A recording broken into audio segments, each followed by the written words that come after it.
नमस्कार। आज टैक्स मंत्रा में हम बात करेंगे एचयूएफ की, यानी हिंदू अनडिवाइडेड फैमिली पर एचयूएफ क्या है, कैसे ये काम करता है और टैक्स बचाने में कितना मददगार हो सकता है।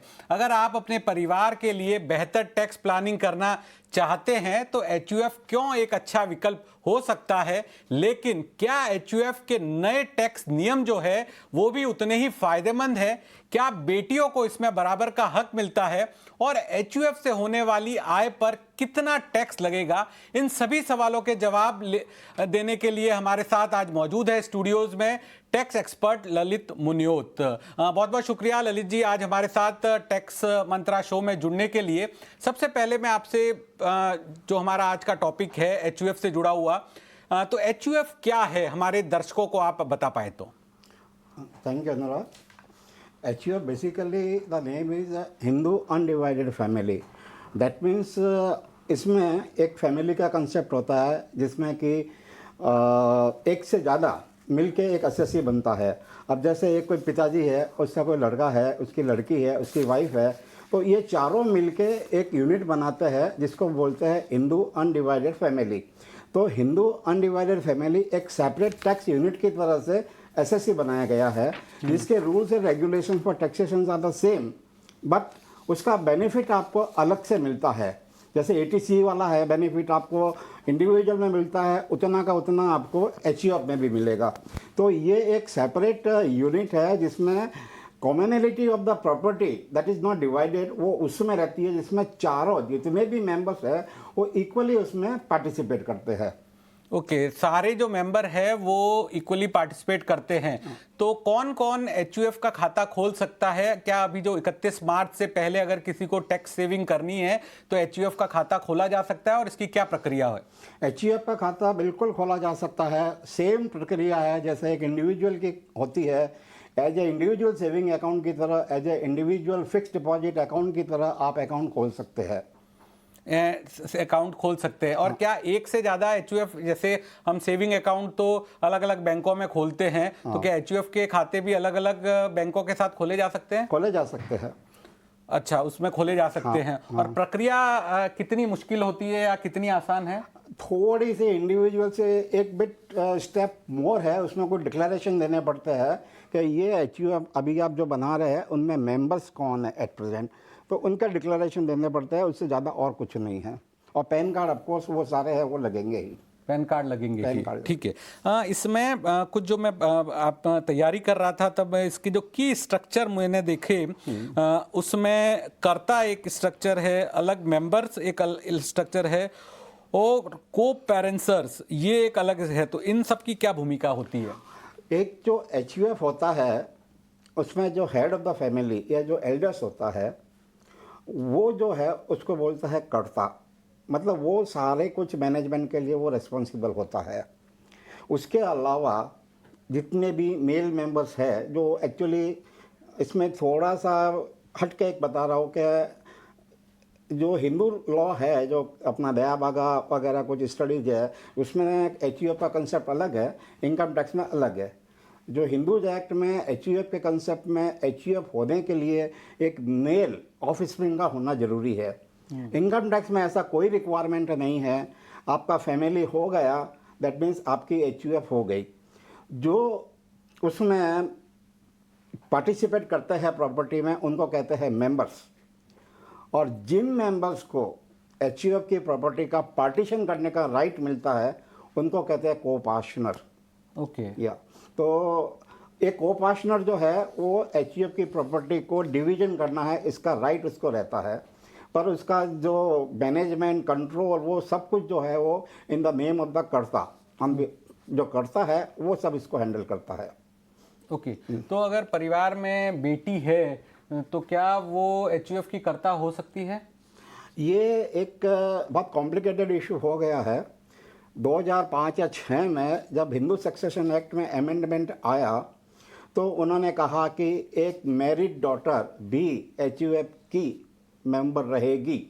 और फिर क्वेश्चन आया कि वो मेंबर रहेगी या को पार्टनर रहेगी, तो बोला नहीं, वो मेंबर भी है और को पार्टनर भी है। अब इसमें इशू क्या हो रहा है, अब जैसे मेरी बेटी है वो मेरी एचयूएफ में, जैसे मैं हूँ, मेरी वाइफ है, मेरा लड़का है, मेरी लड़की है, ये मेरी एक एचयूएफ है, उसमें वो मेंबर है, को पार्टनर भी है। आफ्टर मैरिज वो अपने हस्बैंड के यहाँ जाएगी, तो उसके हस्बैंड की जो एचयूएफ होगी उसमें वो जाके मेंबर बन जाएगी वहाँ पे। तो ये क्या है ना कि इसमें अब ये सुप्रीम कोर्ट का जजमेंट है और इसमें अमेंडमेंट भी हो गया है, तो डॉटर जो है उसको एंसेस्ट्रल प्रॉपर्टी में, अपने फादर की प्रॉपर्टी में फुल राइट्स मिले हुए हैं। बिल्कुल। बिना उनकी कंसेंट के कोई भी प्रॉपर्टी को एलिएनेट नहीं कर सकता है, उसको इक्वल राइट मिलेगा, जितने 4 है तो 25% उसको मिलेगा। ओके तो फिर कौन कौन सर जो लेटेस्ट अमेंडमेंट है उसके बाद कौन कौन जो है वो एचयूएफ के अंदर को पार्टनर हो सकते हैं? को पार्टनर तो इनकी डेफिनेशन में तो वही है कि जिस आदमी को एचयूएफ की प्रॉपर्टी का डिवीजन मांगने का हक है उसको को पार्टनर कहते हैं। तो सेल्फ करता तो एनी टाइम कर सकता है, मेल लड़का कर सकता है, लड़की कर सकती है, wife is a member, she is not a को पार्टनर। क्यों कि वो को पार्टनर अपने पेरेंट की एचयूएफ में है, जहाँ से आई है ना वहाँ पे वो को पार्टनर है उसके मायके में, यहाँ ससुराल में आके वो मेंबर बनी है। बिल्कुल। तो ये थोड़ी सी है, तो इसमें अब मैं आपने पहले हम बात करते हैं एचयूएफ का खाता खोलने के 5 सबसे बड़े फायदे क्या है, आप हमारे दर्शकों को बताइए। एक तो यही है कि आपकी कोई ऐसी एसेट है, एंसेस्ट्रल एसेट है जो कि आप में मर्ज है या कोई और कारण से आप में क्लेमिंग हो रही है, तो सारा इनकम टैक्स का बर्डन आपके ऊपर आता है सिंगल। अभी जैसे आपके पास, आप कहीं एम्प्लॉयड है, आपकी सैलरी आ रही है, आपके पास कोई एंसेस्ट्रल प्रॉपर्टी है जिसका रेंट आ रहा है, वो रेंट एक्चुअली क्या है, फैमिली का है, एंसेस्ट्रल प्रॉपर्टी का है। तो इसमें क्या करते हैं कि रेंट की जो प्रॉपर्टी है वो एचयूएफ में दे देते हैं ट्रांसफ़र, उसमें जितना रेंट आएगा वो उस एचयूएफ की यूनिट में असेस होगा। उस केस में एचयूएफ को basic exemption limit 2 lakh rupees, 2.5 lakh rupees वो मिलेगा, और सारे बेनिफिट जो है रेंट में से 30% स्टैंडर्ड डिडक्शन है, इंटरेस्ट ऑफ बोरोइंग्स वगैरह जो कुछ भी है वो सारे डिडक्शन उसको मिलेंगे।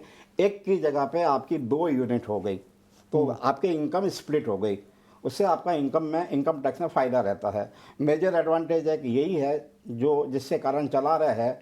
और दूसरा है जो पुराने कई सालों से चलती आ रही है सनातन संस्कृति में, ये जो अपना कंसेप्ट है जॉइंट हिंदू फैमिली का, वो जब तक चल रहा है अब स्लोली ये ब्रेक डाउन हो रहा है।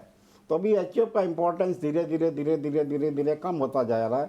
प्लस ये जो अमेंडमेंट आया सुप्रीम कोर्ट के जजमेंट के बेसिस के ऊपर, उससे भी लोग अब एचयूएफ को अवॉइड करते हैं कि मेरी प्रॉपर्टी कल मैं सेल करने जाऊँ तो मेरी डॉटर को मैं उसके ससुराल में कांटेक्ट करूँ, सी इज ए मेंबर, नहीं सी इज ए को पार्टनर, हाँ, तो उसका कंसेंट लगेगा। अगर वो नहीं करेगा तो मेरी सारी प्रॉपर्टी अटक गई। हाँ, तो नहीं, तो अगर आप आंकड़े आपके पास हो, जो हमारे पास इस बार आईटीआर भरे गए 8 करोड़ 87 लाख, तो उसमें एचयूएफ के आईटीआर कितने होंगे, कितने % होंगे? ज़्यादा नहीं है, मतलब ऐसा तो मुझे कुछ आइडिया नहीं है, बाकी कम ही रहेंगे, ज़्यादा नहीं, मतलब 2-5%। आपने न्यूक्लियस ऑफ फैमिली और इतना छोटा हो गया ना, बच्चे के एजुकेशन पूरा हुआ, वो अपनी सैलरी के चक्कर में कहीं और जाके बस गया, कोई कहीं जाके बस गया, तो अभी वो कंसेप्ट रहा नहीं। ये पुराने ज़माने में जब ओल्डर एजेस में थे, जब पूरी फैमिली साथ नहीं, लेकिन अभी भी मैंने देखा, अभी मेरे एक दोस्त से मिला था मैं 4 दिन पहले, उसने एचयूएफ का अकाउंट खुलाया, उसमें गिफ्ट उसने लिए है, उसने शेयर मार्केट के अंदर जो पैसा लगाया जाता है वो भी डीमेट अकाउंट भी क्या एचयूएफ के साथ खुल सकता है? तो क्या ये एडवाइजेबल है कि अगर आजकल न्यूक्लियर फैमिली हस्बैंड वाइफ ही है तो वहां पे एक डीमेट अकाउंट खुला के उसके जरिए भी ट्रेडिंग करे तो कितना बेनिफिट होगा? कर सकते, वो पूरा सेपरेट रहेगा ना आपका। अच्छा, पूरा नहीं तो वो जो भी प्रॉफिट या लॉस जो होगा वो आप में मर्ज होगा, उसकी जगह पे वो एचयूएफ का सेपरेट यूनिट होगा, उसके इनकम उसकी गिनी जाएगी, उसके ऊपर आपका राइट नहीं है। उसके इनकम के ऊपर, एसेट के ऊपर जो भी मेंबर्स है उनका राइट है। तो अब एचयूएफ, अब जैसे ये एचयूएफ का कंसेप्ट है, कभी बनती कैसे, सर नेक्स्ट पे आएंगे जब हम इसके ऊपर डिस्कस करेंगे। तो टोटली ये सेपरेट यूनिट, सेपरेट एसेस ही है इनकम टैक्स में, और इसको आप इजीली एसेट्स अगर कुछ की है, अगर एचयूएफ की कुछ, तो आप उसको एचयूएफ में मैनेज कर सकते हैं, उसका सेपरेट टैक्सेशन आप करके आप फ़ायदा ले सकते हैं। बिल्कुल। और इसमें जो इनहेरिटेंस या जो गिफ्ट होते हैं वो किस तरह से ट्रीट होते हैं? HUF में अगर कोई भी पार्टी नॉन रिलेटिव आपको गिफ्ट देता है अबव 50,000, तो वो आपके इनकम में ऐड होगा HUF की इनकम में। कोई मेंबर HUF का है, वो अगर HUF को गिफ्ट देता है तो वो एग्जेम्प्ट है, उसके ऊपर टैक्स नहीं है। ओके। हाँ, अब HUF में, अब मैं जैसे सिंगल हूँ, अब मेरी शादी हो गई, मैं सिंगल था, सिंगल आदमी can not form a family, तो एज सच मैं HUF बन नहीं सकता। द मोमेंट मेरी शादी हुई, मैं 1 से 2 हो गया, there is a family now, तो फैमिली होते ही HUF का कंसेप्ट आ गया। अब HUF तो हो गया, अब HUF हुआ, पर उसमें मेरी एसेट्स क्या है? नील, कुछ नहीं अभी बनी है। तो कई दफ़े क्या करते हैं लोग, उसमें गिफ्ट देते हैं, रिलेटिव या उसमें गिफ्ट दे देते हैं, मैं है मेरी सर्टेन प्रॉपर्टी को इम्प्रेस कर देते हो कि चलो आज से ये प्रॉपर्टी HUF की होगी। वाइफ है वो कुछ इम्प्रेस कर देती है, मेरे इन लॉज है वगैरह जो कोई भी है, वो उसमें देख के HUF में कुछ एसेट बेस क्रिएट कर लेते हैं। फिर वो एसेट को एक जनरेट करते हैं, इनकम जनरेट करते करते उसको मतलब किसी भी एक्सटेंट तक ले जा सकते हैं। उसमें आप कुछ भी बिजनेस वगैरह एज एन इंडिविजुअल जैसे करते हैं वैसे आप कर सकते हैं। बिल्कुल। सर, ये तो आपने बताए मतलब जो पॉजिटिव साइड्स हैं, इसमें नेगेटिव साइड्स क्या क्या है, डिसएडवांटेज क्या है? मेन 3 डिसएडवांटेज HUF के क्या क्या है? अब जैसे मैंने आपको बताया, एक तो यही हिंदू सक्सेशन एक्ट, सबसे बड़ा डिसएडवांटेज तो यही है। और दूसरा डिसएडवांटेज ये है, अब है वो एडवांटेज के कंपैरिजन में कम है, आपको एक सेपरेट एसएससी को हैंडल करना पड़ रहा है। नहीं तो एक ही एसएससी को हैंडल करना पड़ता है, उसी जगह पे आपके 2 एसएससी हो जाएंगे अभी। वो 2 का पूरा एडमिनिस्ट्रेटिव स्ट्रक्चर है, आपका इनकम टैक्स का रिटर्न है, इनके कंसल्टेंट है वगैरह, जो कुछ भी है वो आपको मैनेज करने पड़ते हैं सब। और बाकी तो ऐसा कुछ डिसएडवांटेज टाइप एज सच कुछ नहीं है। सबसे बड़ा डिसएडवांटेज ये because of the amendment to the supreme court है, उससे कारण आया है कि कोई भी नहीं चाहता, चाहे कितने भी क्लोज हो, कोई भी नहीं चाहता कि मेरी प्रॉपर्टी में और कोई मेरी डॉटर भी हो, चाहे सिंस इज़ मैरिड, वो दूसरे घर से बिलोंग करती है, वो इसमें हिस्सा मांगे।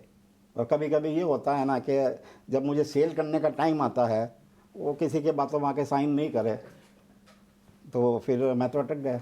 अच्छा। 25% शेयर भी गया, जितना भी परसेंटेज होता है वो भी गया, अटक भी गया, लीगल कॉम्प्लिकेशंस बहुत हो जाते हैं। बिल्कुल बिल्कुल। तो इसमें जो पार्टीशन का प्रोसेस है, क्या जो HUF अकाउंट अगर बंद कराना है तो सबकी कंसेंट होना जरूरी है, उसके बिना नहीं हो सकता?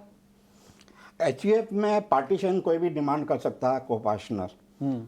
अगर एक ने डिमांड किया तो आपको प्रोसेस शुरू करनी पड़ेगी, तो करता है वो उसकी प्रोसेस शुरू करेगा, उसकी एसेट्स और इनकम, या इनकम करने के बाद में जो भी एसेट्स है उसकी वैल्यू डिटरमिन करेगा, और फिर कितने मेंबर है, किनको कितना परसेंटेज आएगा, उस रेशियो में उसको बांट के HUF की वैल्यू 0 हो जाएगी। उसके बाद में आप एक डिक्लेरेशन वहाँ पे इनकम टैक्स में दे दीजिए कि since we are fully partition, partial partition allowed नहीं है। पहले क्या होता था, बहुत पहले 50% ऑफ द एसेट्स का पार्टीशन कर दिया, बैलेंस को HUF में चलते दे रहे हैं, अब वो नहीं है, वो इनकम टैक्स रिकॉग्नाइज नहीं करता है, या तो आप रखिए या फुल्ली पार्टीशन करिए।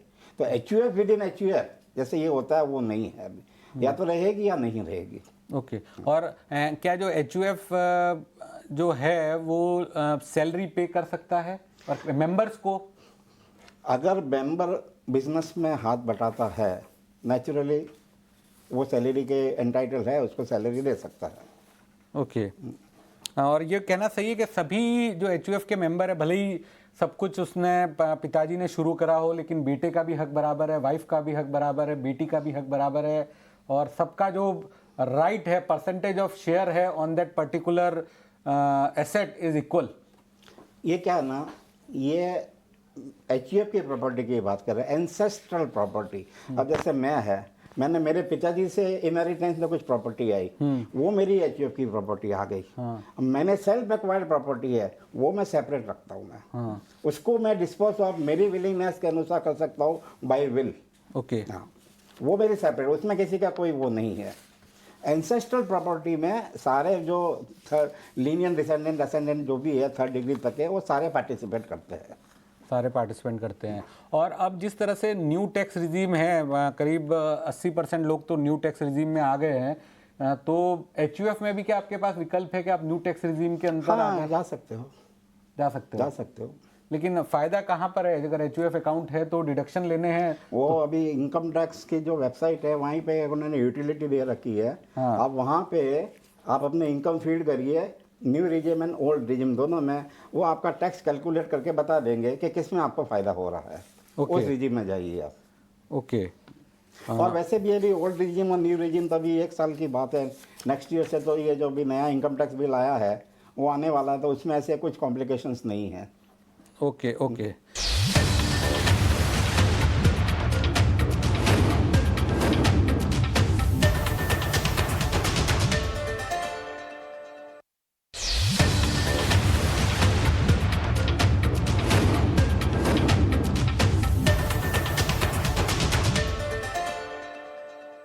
जैसा एक हमारे पास हमारे दर्शक की तरफ से सवाल है कि मिस्टर भंडारी है, उनकी एंसेस्ट्रल प्रॉपर्टी 1 करोड़ रुपए की है। उनके पास उनका एक बेटा है सुरेश और एक बेटी है दिव्या।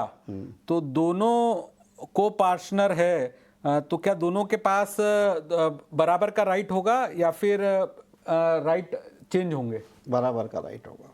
मतलब ये आप 2005 के बाद का अमेंडमेंट है? अमेंडमेंट 2005 का है, उस डेट से हुआ है, पर आप इसकी एप्लीकेबिलिटी राइट फ्रॉम डे 1 से हुई है।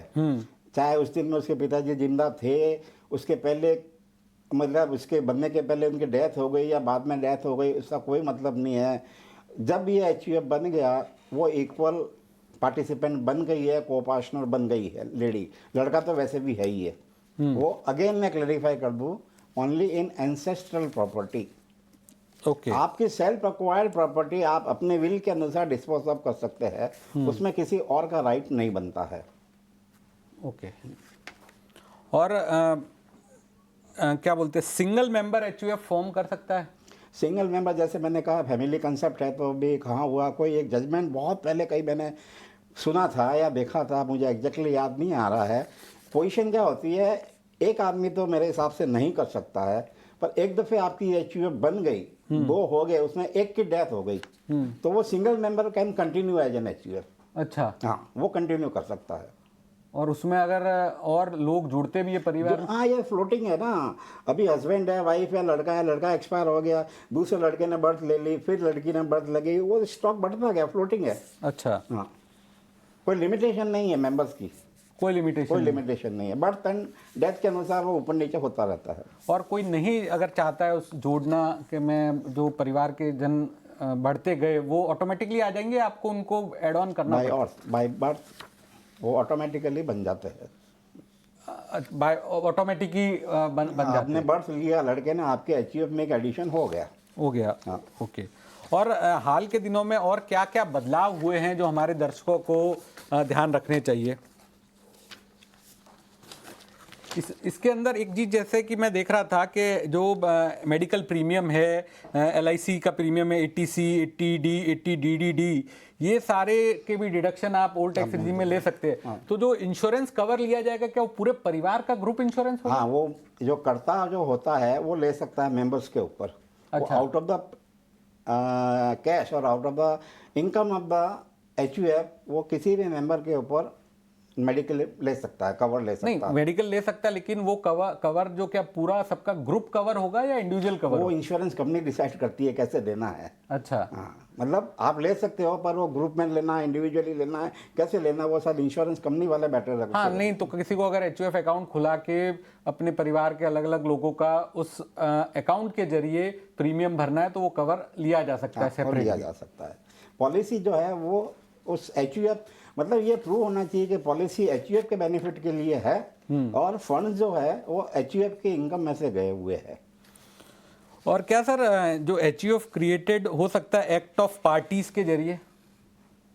नहीं, एचयूएफ ये बाय बर्थ है, it can not be created by any contract. आप और हम दो कोई मिलके कोई कॉन्ट्रैक्ट करे, उससे एचयूएफ नहीं बन सकती है। नहीं बन सकती है। तो एचयूएफ और हिंदू को पार्टनरी में क्या डिफरेंसेस है?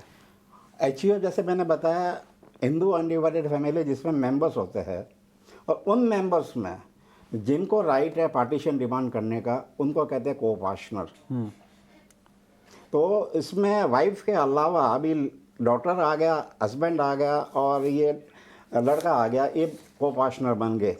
वाइफ को पार्टनर नहीं है, वो मेंबर है। वो को पार्टनर अपने हस्बैंड की एचयूएफ में है। ओके। नहीं सॉरी, अपने पेरेंट वहाँ मायके में, सॉरी ससुराल में जहाँ जा रही है, नहीं अपने यहाँ मायके में है, वहाँ पे वो को पार्टनर है बाय बर्थ। ससुराल में जाएगी तो वो मेंबर बन जाएगी, क्योंकि वो ब्लड रिलेशन जो लाइनेज है चेंज हो जाती है ना। एचयूएफ में बेसिक फंडामेंटल यही है कि लाइनेज शुड बी मेंटेन। अब यहाँ से आप ससुराल में चले गए तो लाइनेज ब्रेक हो गई, लीनियर एसेंडेंसी वाली, हाँ। तो उसमें को पार्टनर के राइट चले जाते हैं, उसमें आपके मेंबरशिप के राइट रहते हैं। मेंबरशिप का मतलब क्या हुआ, though you can not ask for the partition, पर जब भी पार्टीशन होगा आपको इक्वल राइट मिलेगा। ओके। सो एचयूएफ में एक और हमारे पास सवाल आया है, can an HUF property be partitionized? कैसे वो टोटल पार्टिशनाइज होगा या partial partitionize? Partial partition recognize नहीं है अभी, ओनली टोटल पार्टीशन करना पड़ेगा आपको। टोटल पार्टीशन करना पड़ेगा। एक और हमारे पास सवाल है, पूछा गया है कि how can HUF acquire property? Property कैसे खरीद सकता है? एचयूएफ के पास फंड्स है, जैसे हम ले रहे हैं वैसे वो भी ले सकते हैं। आजकल हम देखते हैं कई लोग फ्लैट जो है वो एचयूएफ के नाम से ले रहे हैं। अच्छा। उसमें अब क्या होता है ना, एचयूएफ के नाम में फ्लैट लिया, एक तो नॉमिनेशन का इशू है वो थोड़ा कम हो जाता है, क्योंकि एचयूएफ में any point of the time 2 या 3 मेंबर होते हैं। उसमें से किसी एक की डेथ हो गई, कर्ता की डेथ हो गई, तो जो एल्डेस्ट मेंबर है वो कर्ता बन जाता है। तो उसमें आपको चेंज करने का ज़रूरत नहीं रहता है, वो कंटिन्यू रहती है। एचयूएफ इज एचयूएफ, उसमें कौन मेंबर आए कौन नहीं आया वो रिकॉर्डिंग नहीं होती है। आपका स्टेटस है वो कंटिन्यूटी में है, परपीचुअल है। अभी जैसे मैं एक इंडिविजुअल हूँ, अगर मेरी डेथ हो गई तो मेरा नॉमिनी है, उसका आगे लीगल फॉर्मेलिटी करके एस्टेट का प्रोबेट लाके मुझे अपना नाम चढ़ाना पड़ेगा। ये एचयूएफ में कब होगा, जब वो पूरा 100% पार्टीशन होगा तब। अदरवाइज वो चलता रहेगा नदी की तरह, कोई एंड नहीं है इसका। तो वक्त की कमी है, आखिर में मैं आपसे समझना चाहूँगा, क्या अभी मौजूदा वक्त के अंदर एचयूएफ की जो रिलेवेंस है वो थोड़ी कम हो रही है, या फिर टैक्स बचाने के लिए एचयूएफ सबसे बेस्ट साधन है? आप कंक्लूजन में क्या इसके प्रॉज एंड कॉन्स बताने चाहेंगे? टैक्स बचाने के लिए जो मैंने आपको कहा कि एक एसएससी की जगह अगर आप 2 एसएससी बनाते हैं जहाँ क्लबिंग नहीं होती है, तो उसमें नेचुरली आपकी टैक्स सेविंग होती है, क्योंकि वो इनकम डिस्ट्रीब्यूट हो जाती है दोनों में आपको बेसिक एग्जम्पशन मिलता है, दोनों में आपको ये जो टैक्स बेनिफिट्स वगैरह है वो सब मिलते हैं। पर जैसे मैंने बताया स्लोली अब ये जो जियोग्राफिकल डिस्टेंस या लोकेशनल प्रॉब्लम्स आ रही है, जो लड़का कहीं रहता है लड़की कहीं पे है, हस्बैंड, और दूसरा लेक ऑफ ट्रस्ट आ गया है आजकल पेरेंट्स में वगैरह, तो वो प्रिफर नहीं करते हैं एचयूएफ में प्रॉपर्टी लेना। बिल्कुल वो प्रेफर वो नहीं करेंगे नेचुरली। आज लड़की यूएसए में आज यहाँ पे कुछ इशू है बेचना, वो साइन नहीं करती है, क्या करेंगे आप? उसका राइट बनता है। तो कुछ लोग इसे लीगल कॉम्प्लिकेशन में जाने के बजाय उसका इक्वल राइट उसे किसी और फॉर्म में दे देते हैं, भाई आप ये ले लो, प्रॉपर्टी को है वो एज इट इज ले लो। बिल्कुल। तो वक्त की अभी हमारे पास कमी है, तो एचयूएफ के क्या फ़ायदे हैं इसको विस्तार से हमने समझा। टैक्स बचाने के लिए एक बेहतरीन साधन है, लेकिन कुछ कॉम्प्लिकेटी भी है, जो कुछ दिक्कतें भी है एचयूएफ अकाउंट से जुड़ी हुई, इसलिए मौजूदा वक्त में थोड़ा रिलेवेंस कम हुआ है। ईटी नाउ स्वदेश में फिलहाल इतना ही। बाकी खबरों के लिए आप देखते रहिए ईटी नाउ स्वदेश।